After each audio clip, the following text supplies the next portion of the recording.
It was just past 2 a.m. at Riverside General Hospital. The night shift had settled into its usual rhythm. Quiet hallways, the occasional beep of a monitor, and the soft shuffle of nurses' shoes on linoleum floors. Most of the staff were focused on routine checks or resting in the break room. But Nurse Alyssa Carter felt a tension in the air she couldn't shake. Something about the silence was wrong. She moved down the long corridor, clipboard in hand, glancing at each patient door as if her eyes alone could detect trouble. Room 312 caught her attention.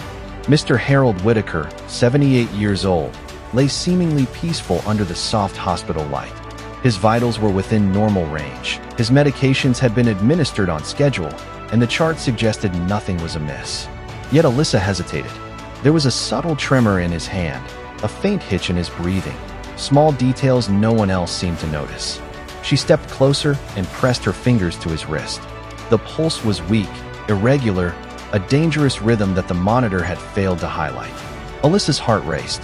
She hit the emergency call button, and within moments, the calm of the night shattered. Alarms blared, lights flashed red, and the night team stormed in, working quickly to stabilize the elderly patient.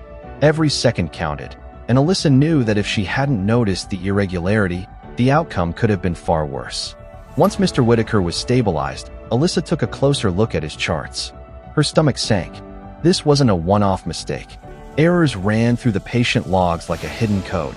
Missed doses, altered vitals, and irregularities repeated over weeks. Someone had been manipulating patient care, carefully leaving traces almost invisible to others.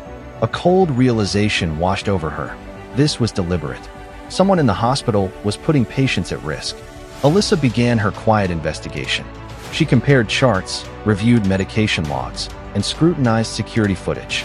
There, in the dim glow of the surveillance cameras, she saw the pattern she had feared. A nurse, someone trusted, someone always present, moved through the halls with calculated precision, lingering over rooms and equipment, leaving a trail of subtle but potentially deadly mistakes behind.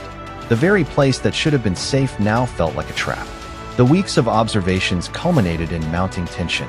Alyssa noticed small signs: supplies slightly misplaced, medications double-checked incorrectly, vitals dipping only when a certain nurse was in the room. Each discovery made her pulse quicken. She realized the saboteur might notice her vigilance at any moment. Every corridor she walked felt fraught with danger. Every chart she opened a risk. Finally, armed with documentation and security evidence, Alyssa approached hospital administration. Law enforcement was brought in, and the investigation revealed the horrifying truth. Multiple patients had been endangered, all because of deliberate negligence concealed under the guise of routine care. When confronted, the implicated nurse's calm and calculating demeanor only confirmed Alyssa's worst fears. This was no simple mistake. It was a silent, ongoing crime that had gone unnoticed for far too long. By dawn, the hospital had returned to its ordinary rhythm. Staff moved through the corridors, attending to patients as if nothing had happened. Yet Alyssa couldn't shake the weight of the night. She had saved lives, exposed a danger hidden in plain sight, and survived the tension that could have easily turned fatal.